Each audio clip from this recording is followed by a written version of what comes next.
أما بعد فأعوذ بالله من الشيطان الرجيم. بسم الله الرحمن الرحيم. إنما يريد الله ليذهب عنكم الرجس أهل البيت وَيُطَهِّرَكُمْ تَطْهِيرًا۔ کل کے درس میں آپ حضرات نے سماعت فرمایا کہ اہل بیت نبی کریم صلی اللہ علیہ وسلم نے ارشاد فرمایا کہ اذکرکم اللہ فی اہل بیتی، میں تمہیں اپنی اہل بیت کے متعلق اللہ کا خوف دلاتا ہوں کہ میری اہل بیت کے حقوق ادا کرنا، ان کی عزت و تکریم کرنا، ان کے حقوق کا خیال رکھنا۔ آج بھی ہم ایک روایت سماعت فرمائیں گے حضرت ابو بکر رضی اللہ تعالی عنہ، صحیح بخاری کتاب فضائل صحابہ، صحیح بخاری کتاب فضائل صحابہ، اس کے اندر حضرت ابو بکر اور حضرت سیدنا عمر رضی اللہ تعالی عنہما دونوں سے مروی ہے، وہ فرماتے تھے ارغبوا محمدن فی اہل بیتی، محمد کریم صلی اللہ علیہ وسلم کا لحاظ کرو، آپ کی عزت کرو، آپ کی تکریم کرو، یا آپ کی محبت تلاش کرو فی اہل بیتہ، آپ صلی اللہ علیہ وسلم کے اہل بیت میں۔ اتنی بڑی بات کر دی کہ نبی کریم صلی اللہ علیہ وسلم کی خوشنودی، آپ کی محبت، آپ کے ساتھ تعلق اگر کسی شخص نے مضبوط کرنا ہے تو اہل بیت کی عزت کرنی پڑے گی، اہل بیت کے تحفظ کا خیال کرنا پڑے گا۔ اب ہم 3 درسوں سے یہی سماعت فرما رہے ہیں کہ اہل بیت ہیں کون؟ ہم جو کہہ رہے ہیں، نبی علیہ السلام بھی بار بار کہہ رہے ہیں کہ میں تمہیں اہل بیت کے متعلق اللہ کا خوف دلاتا ہوں، میرے اہل بیت کی عزت کرو۔ تو اہل بیت ہیں کون؟ تو میں نے آپ کے سامنے سورہ احزاب رکھی تھی، آپ حضرات نے سماعت فرمائی 22واں پارے کی ابتدا، اس کے اندر اہل بیت، آپ اس درس میں بھی تھے، اہل بیت میں نے آپ کو ترجمہ کر کے ایک ایک آیت کر کے بتایا کہ قرآن پاک نے اہل بیت میں کس کو شامل کیا جی؟ بیویوں کو شامل کیا۔ قرآن پاک نے اہل بیت میں کس کو شامل کیا جی؟ بیویوں کو۔ سورہ ہود کے 2 حوالے پیش کیے تھے میں نے، ان سے ثابت ہو رہا تھا کہ قرآن پاک نے اہل بیت میں کس کو شامل کیا جی؟ بیویوں کو شامل کیا۔ سورہ یوسف کا ایک حوالہ تھا انی ما جزاء من اراد باہلک سوءا، وہاں اہل کا لفظ ذکر ہے، اس سے کون مراد تھا جی؟ بیوی مراد تھی۔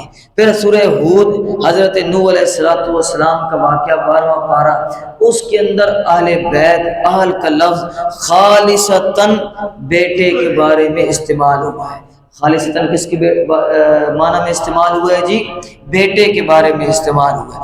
سورہ صاد حضرت ایوب علیہ السلام کی دعا وَوَهَبْنَا لَهُ أَهْلَهُ وَمِثْلَهُ مَعَهُ، اللہ تعالیٰ نے حضرت ایوب علیہ السلام کو ان سے بیٹے لے لیے، جب بیماری ہوئی وفات دے دی، موت دے دی، اور جب ٹھیک کیا تو اللہ نے انہی جیسے اور بیٹے اللہ نے عطا فرما دی۔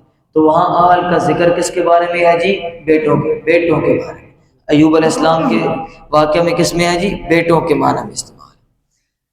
اب اس کے بعد ہم نے صحیح مسلم کی روایات سماعت فرمائی کہ جس کے اندر اہل بیت نبی کریم صلی اللہ علیہ وسلم کی بیویاں حضرت زید بن ارقم رضی اللہ تعالیٰ عنہ نے ثابت کیا، اور حضرت زید بن ارقم رضی اللہ تعالیٰ عنہ نے ایک اضافہ کیا تھا، وہ کیا؟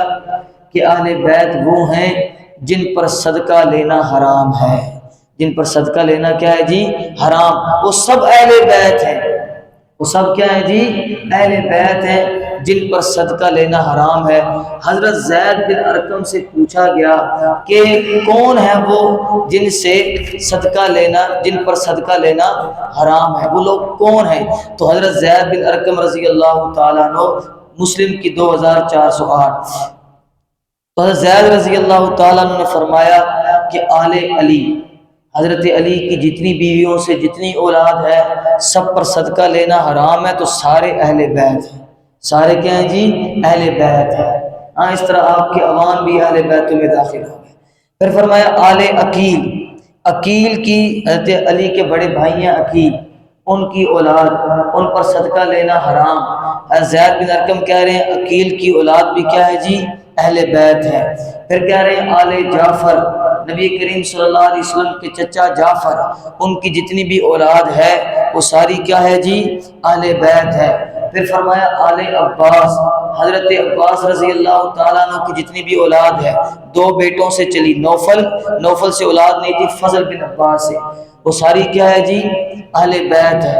خلافت عباسیہ پوری اہل بیت کی خلافت تھی، ٹھیک ہے۔ اور اس کے بعد پھر ہم نے کل مسلم کی روایت سماعت فرمائی، اس کے اندر بڑا دلچسپ واقعہ آپ نے سنا۔ حضرت نوفل بن ربیعہ بن حارث، نبی کریم صلی اللہ علیہ وسلم کے چچا زاد بھائی، اور دوسرے فضل بن عباس، نبی کریم صلی اللہ علیہ وسلم کے چچا زاد بھائی، دونوں نبی علیہ السلام کے پاس آئے اور کہنے لگے ہمیں زکوٰۃ کے مال پر معمور فرمائیں اور زکوٰۃ میں سے ہمیں تنخواہ دیا کریں۔ تو آپ صلی اللہ علیہ وسلم نے کیا فرمایا تھا؟ آپ نے فرمایا لا ان الصدقہ لا تنبغی لآل محمد، صدقہ آل محمد کے لیے لینا جائز نہیں ہے۔ آل محمد کون ہے اس روایت میں؟ چچا زاد، چچا زاد بھائی بھی آل محمد میں شامل ہیں۔ چچا زاد بھائی بھی کس میں شامل ہیں جی؟ آل محمد۔ اب جی اگلی روایت اچھا، کل ہم اس پر پہنچے تھے کہ حضرت سلیمان فارسی فارس سے آئے، اور وہ صحابی ہیں جنہوں نے 250 سے لے کے 300 سال تک عمر پائی ہے، سب سے لمبی عمر پائی۔ جب نبی علیہ السلام پر ایمان لائے تو 150 سے زیادہ عمر کے تھے، اور ان کے ایمان لانے کا واقعہ ہم رمضان کے جو خلاصہ ہوتا ہے والذین جاہدوا فینا لنہدینہم سبلنا، اس کے تحت سماعت فرماتے ہیں کہ 3 راہبوں کے، ان کے والد فارسی تھے اور وہ آگ کی پرستش کرتے تھے، تو ان کی ڈیوٹی تھی کہ آپ نے آگ نہیں بجھنے دی۔ سلیمان فارسی جاتے، جنگل سے لکڑیاں جمع کرتے اور اس آگ کو کبھی بجھنے نہ دیتے۔ کہتے ہیں جب میں لکڑیاں لے کر آتا تو راستے میں ایک راہب، عیسائی مذہب کو ماننے والا سچا راہب تھا، وہ راستے پر بیٹھ کے درس دیتا تھا، اور درس بھی وہ صحیح انجیل کا دیتا تھا، اور حضرت عیسیٰ علیہ السلام کی تعلیمات کیا کرتا تھا جی؟ بتاتا تھا۔ کہتے ہیں میں ایک دن اس کے درس میں بیٹھ گیا، تھوڑا سا سنا، مجھے اس کی باتوں نے رکت انگیز کر دیا، میں رونے لگا، بڑا اثر کیا اس کی باتوں نے مجھ پر۔ کہتے ہیں اگلے دن میں تھوڑی دیر اور ٹھہر گیا، کرتے کرتے میں لکڑیوں کے بہانے جاتا اور میں اسی کے پاس بیٹھا رہتا۔ ابا جی کو کسی نے بتایا بھی او جڑی وہابیاں دی مسجد نہیں ہے اتھے تیرا پتر بڑھیا ہونے ہیں، اور راہب کو جا کے کہانیاں سن نہیں تو تیرا پتر سے گمراہ ہو جاسی۔ کہتے ہیں میرے ابا جی نے مجھے پکڑا اور بڑا مارا اور مجھے سنگلوں میں جکڑ دیا کہ تجھے کوئی آزادی نہیں، سنگل باندھ دیے کہ کہیں یہ جائے نہیں۔ کہتے ہیں میں نے اس راہب سے اپنے ایک کزن تھے اس کے ذریعے پوشیدہ پیغام بھجوایا، اور میں نے کہا کہ اس راہب سے کہنا کہ جب یہاں سے کوئی قافلہ کوچ کرے کسی اور راہب کی طرف تو مجھے اطلاع دینا۔ اس راہب نے ایک دن پرچی بھجوائی کہ آج ہمارے راہبوں کا قافلہ جانے والا ہے شام کی طرف، ایک سچے اور راہب کے پاس جا رہے ہیں، اگر آپ جانا چاہیں۔ حضرت سلیمان فارسی کہتے ہیں میں نے سنگل توڑوائے اور میں ان کے ساتھ بھاگ گیا۔ جب میں وہاں گیا شام میں اس دوسرے راہب کے پاس رہا، میں نے اس کی خدمت کی، اس کے پاس رہا، اس کی بھی موت کا وقت آ گیا۔ میں نے اس راہب سے کہا کہ مجھے بتا دو اب میں آپ کے بعد کس کے پاس جاؤں؟ اس نے مجھے ایک اور راہب کا پتہ بتایا اور کہا اس کے پاس چلے جانا، تمہیں وہاں سچا عیسائی مذہب ملے گا۔ کہتے ہیں میں اس کے پاس گیا، میں نے اس کی خدمت کی، اس کی بھی وفات کا وقت قریب آ گیا۔ جب اس کی موت کا وقت قریب آیا تو میں نے اسے کہا اب مجھے بتاؤ کہ میں کس کے پاس جاؤں، کس راہب کے پاس؟ تو وہ کہنے لگا کہ اب ہم میں کوئی سچا راہب باقی نہیں رہا، اب ایسا کرو کہ مدینہ یثرب جس کا نام ہے، مکہ کے قریب جگہ ہے، وہاں آخری نبی کے آنے کا وقت قریب ہے، تم ایسا کرو کوئی قافلہ اے عربوں کا اس کے ساتھ شامل ہو جانا اور وہاں یثرب میں انتظار کرنا، شاید تم آخری نبی کے وقت کے اندر، آخری نبی تمہاری زندگی کے اندر آ جائے۔ کہتے ہیں عربوں کا قافلہ آیا، میں نے انہیں کہا کہ اس طرح میرے پاس کچھ بکریاں ہیں، اس راہب نے مجھے بڑا مال شال دیا اپنی وفات کے وقت، راہبوں کی شادی تو ہوتی نہیں تو انہیں سارا مال دے دیا۔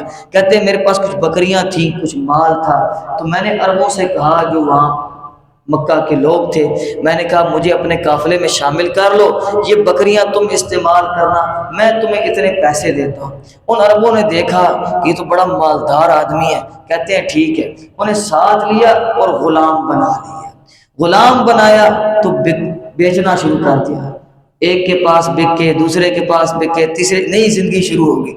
کرتے کرتے مدینہ کے 2 یہودی سرداروں نے حضرت سلیمان فارسی کو خرید لیا۔ اب وہ ان کے باغ میں کام کرتے ہیں۔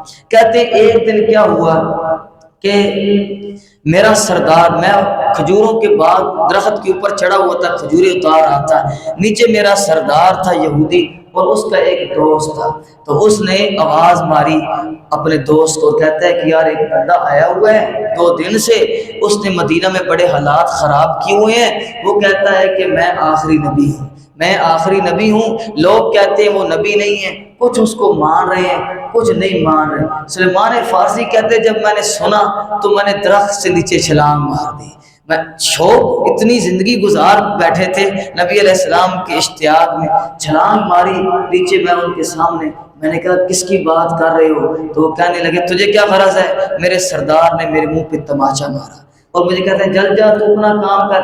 کہتے ہیں لیکن میں نے اپنے ذہن میں بات بٹھا دی، مجھے اس آخری راہب نے 3 نشانیاں بتائی تھی جو مجھے یاد تھی اس نبی کی، وہ ہمارے اس عنوان کے تحت آ رہی ہیں۔ کہتے ہیں کیا ہوا جی، ایک دن میں نے کچھ کھجوریں لی اور میں نبی کریم صلی اللہ علیہ وسلم کے پاس پہنچا، آپ اپنے یاروں کے اندر گھل مل کے بیٹھے ہوئے تھے، کوئی الگ مسند نہیں، کوئی الگ پروٹوکول نہیں، کوئی الگ برتن نہیں، میرے نبی صحابہ کے درمیان گھل مل کے بیٹھتے تھے جیسے چاند ستاروں کے اندر گھلا ملا ہوتا، کوئی الگ پروٹوکول نہیں ہوتا۔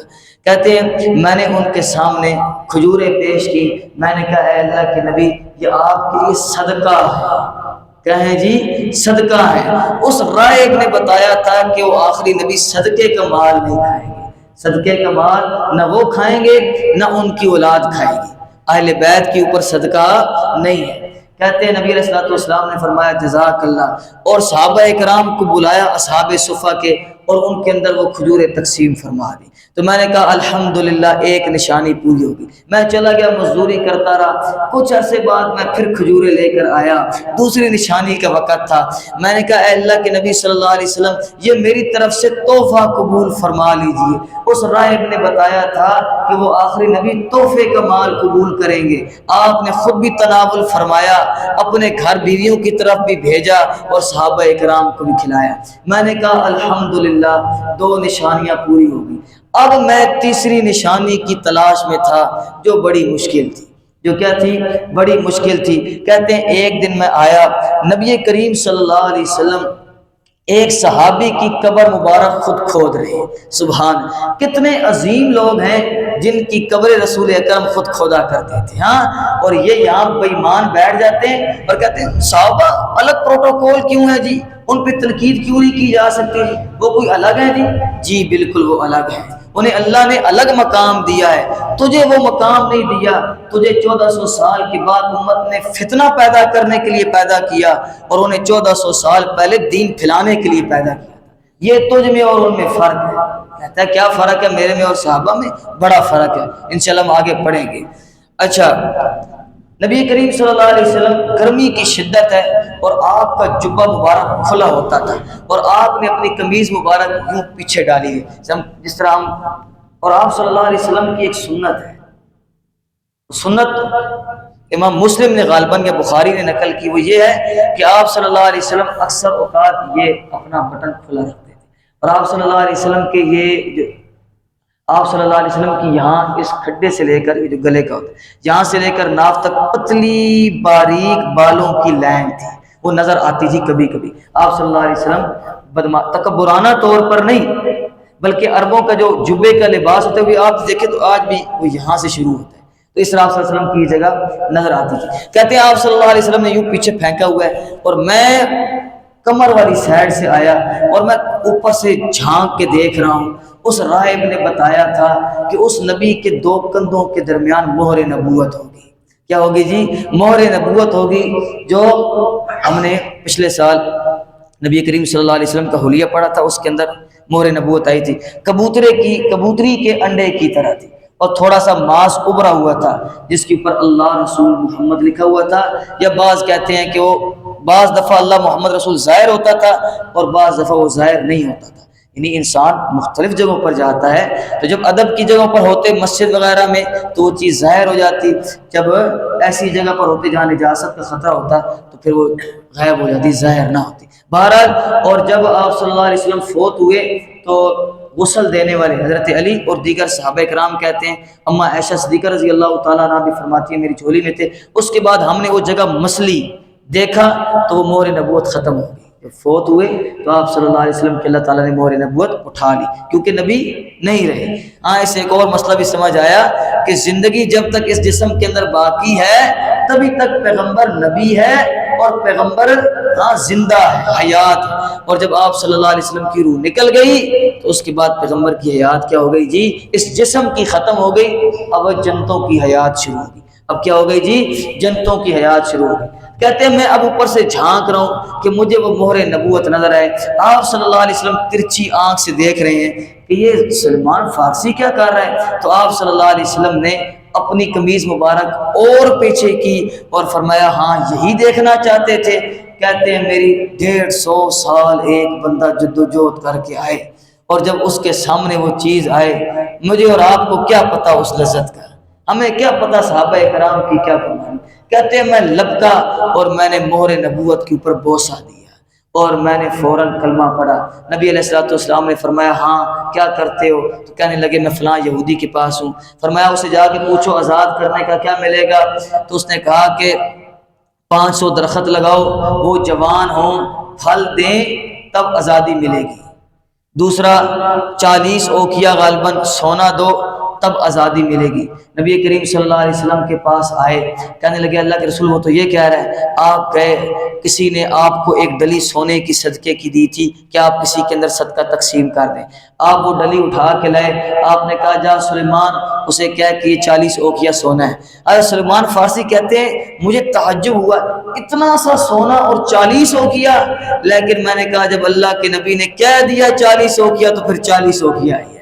کہتے ہیں اس نے جا کے تولا تو وہ ڈلی 40 اوکیا سونا بن گئی۔ سبحان اللہ۔ آپ نے صحابہ سے فرمایا جڑیں جمع کرو، ہم خود جائیں گے اور اپنے ہاتھ سے سلیمان کے درخت لگائیں گے۔ صحابہ کرام نے شاخیں جمع کی، سلیمان فارسی نے گھڑے بنائے، نبی علیہ السلام گئے اپنے دستے مبارک سے وہ درخت لگائے، اور سلیمان فارسی کہتے ہیں 5 سال کے اندر کھجور کا درخت جوان ہو کے پھل دیتا ہے، لیکن اللہ نے نبی علیہ السلام کے ہاتھ پہ معجزہ ظاہر کیا، 1 سال کے اندر سارے تناور درخت بنے اور سب نے پھل دے دیا۔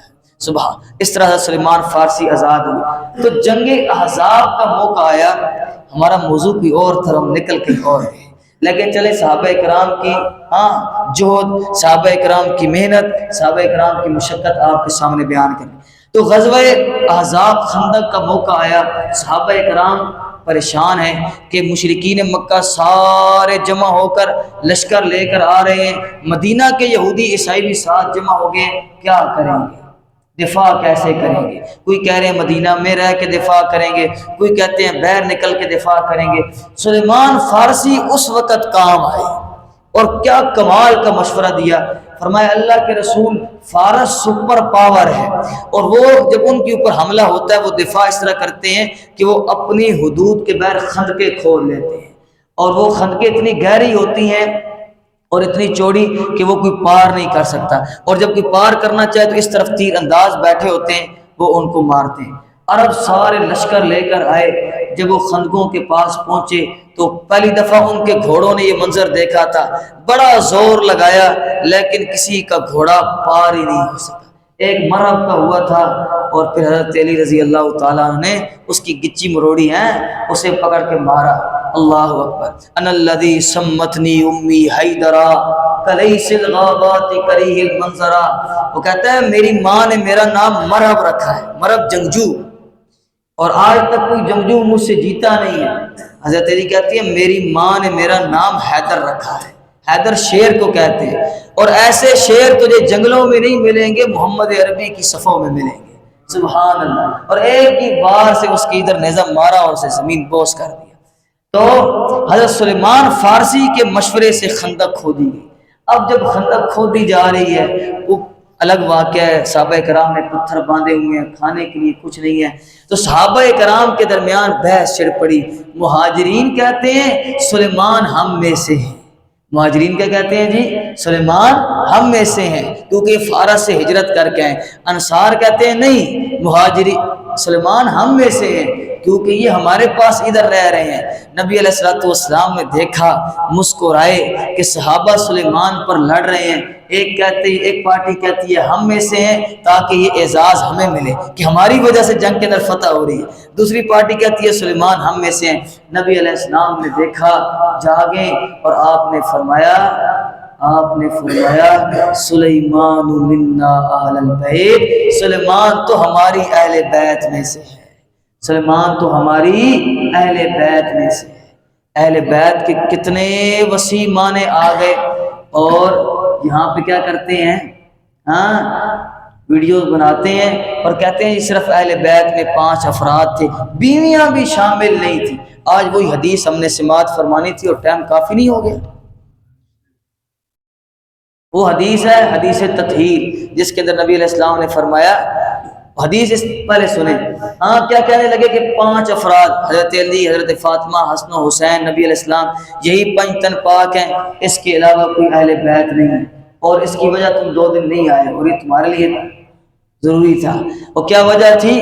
وجہ یہ تھی کہ لوگ کیوں یہ کہتے ہیں کہ یہ 5 افراد اہل بیت میں سے اور باقی نہیں ہیں، اس لیے کہ وہ لوگوں کو بتائیں کہ صحابہ کرام اور اہل بیت ایک دوسرے کے خلاف تھے، صحابہ کرام نے اہل بیت کا حق کھایا ہے، صحابہ کرام نے اہل بیت سے جنگیں کی ہیں، ان 5 کو اہل بیت میں رکھ کے باقی سب کو نکالیں اور امت کے اندر یہ بات عام کر دیں کہ صحابہ اہل بیت کے بڑے دشمن تھے۔ ورنہ جو صحابہ کرام کے درمیان جنگیں ہوئی، جنگ جمل، جنگ صفین، جنگ نہروان، ان کے اندر کیا تھا؟ اہل بیت کے آدھے افراد ادھر تھے، اہل بیت کے آدھے افراد ادھر تھے، اور گھر کے افراد کے اندر جنگ ہو جاتی ہے، کسی بیر کے بندے کو یہ زیب نہیں دیتا کہ وہ کیمرہ آن کرے اور جج بن کے کہے کہ فلانا صحابی غلط تھا اور فلانا صحابی ٹھیک تھا، یہ ہمیں زیب نہیں دیتا۔ ہم بہت چھوٹے ہیں، ہماری جنت میں جانے کا یقین نہیں، شک بھی پتہ نہیں ہے کہ نہیں، اللہ بخشے کہ نہ بخشے، امید ہے کہ اللہ بخش دے۔ اور صحابہ کرام وہ ہیں جن کے جنتی ہونے کے اوپر اللہ نے مہریں لگائی ہیں۔ کیا لگائی ہیں جی؟ مہریں لگائی ہیں۔ اللہ اکبر۔ حدیث تطہیر جی، حدیث تطہیر بخاری مسلم 6261، جسے پڑھ کے لوگ کہتے ہیں کہ بیویاں اہل بیت میں شامل نہیں، کوئی اور اہل بیت میں شامل نہیں، صرف حضرت علی کا گھرانہ اہل بیت میں شامل ہے۔ ہم انشاءاللہ اس حدیث کو حل کریں گے اور چٹکیوں میں حل کریں گے، اور آپ کو نظر آئے گا کہ وہ ویڈیو بنانے والے صرف جھاگ ہیں۔ کیا ہیں؟ سمندر کی جھاگ ہیں، اور جب پانی کا حق کا ریلا آتا ہے تو وہ جھاگ ساری بہہ جاتی ہے، پیچھے بچتی نہیں ہے۔ اللہ، ہم صحابہ کی بھی عزت کرنے والے ہیں اور اہل بیت کی بھی عزت کرنے والے ہیں۔ حدیث تطہیر میں کتاب فضائل الصحابہ، کتاب کیا ہے جی؟ فضائل چپٹر کا نام کیا ہے؟ فضائل الصحابہ، اور یونٹ کا نام ہے اہل بیت کے فضائل۔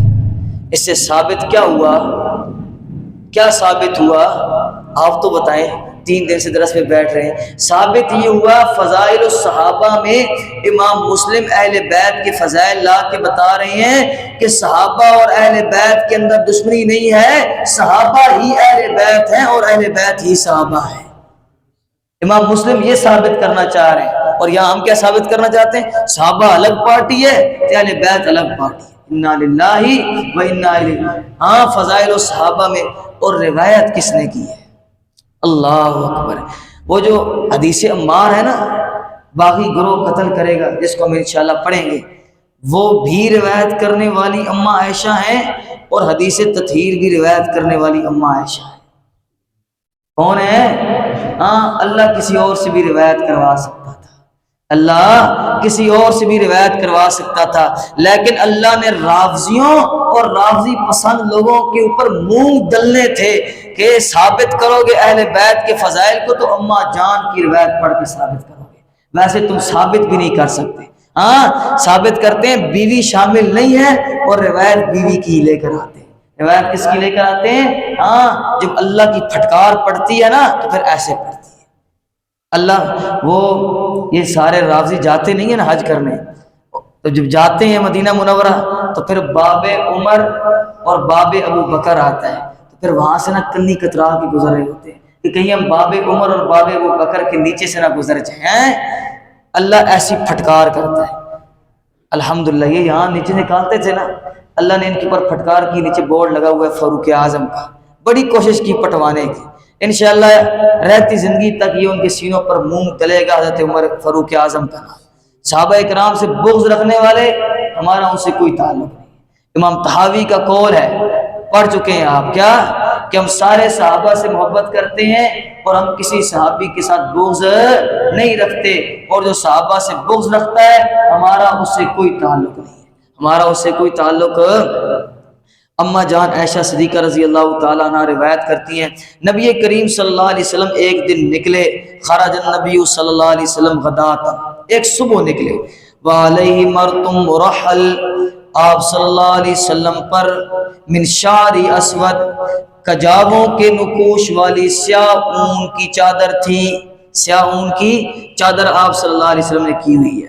کیا ہوا؟ فجاء الحسن، حضرت حسن ابن علی آئے، فادخلہ ہوا، نے اس چادر کے اندر داخل فرما لیا، سبحان اللہ۔ ثم جاء الحسین، پھر حسین آئے، آپ نے اپنی کملی کے اندر داخل فرما لیا۔ ثم جاءت فاطمہ فادخلہا، پھر اما فاطمہ آئی، آپ نے ان کو بھی اس چادر کے اندر داخل فرما لیا۔ ثم جاء علی، پھر حضرت علی آئے، آپ صلی اللہ علیہ وسلم نے ان کو بھی داخل فرما لیا، اور پھر فرمایا اللہم ہؤلاء اہل بیتی، اے اللہ میں آپ سے درخواست کر رہا ہوں کہ یہ بھی میری اہل بیت ہے، یہ ہی نہیں یہ بھی میری اہل بیت ہے۔ قرآن نے اہل بیت میں بیویوں کو شامل کیا، اور حدیث نے اہل بیت میں کس کو شامل کیا جی؟ ان 5 تنوں کو شامل کیا، آل جعفر کو ثابت داخل کیا، آل علی کو داخل کیا، آل عباس کو داخل کیا۔ سنی وہ ہے جو ان تمام کو اہل بیت کے اندر شامل مانے اور ان سب کی عزت کرے، سب کی تکریم کرے۔ جو ان 5 کو مان کے بیویوں کو نکالے وہ رافضی ہے یا رافضیوں کو پسند کرنے والا ہے، جو بیویوں کو داخل کر کے ان 5 کو نکالے وہ ناسبی ہے یا ناسبیوں سے محبت کرنے والا ہے۔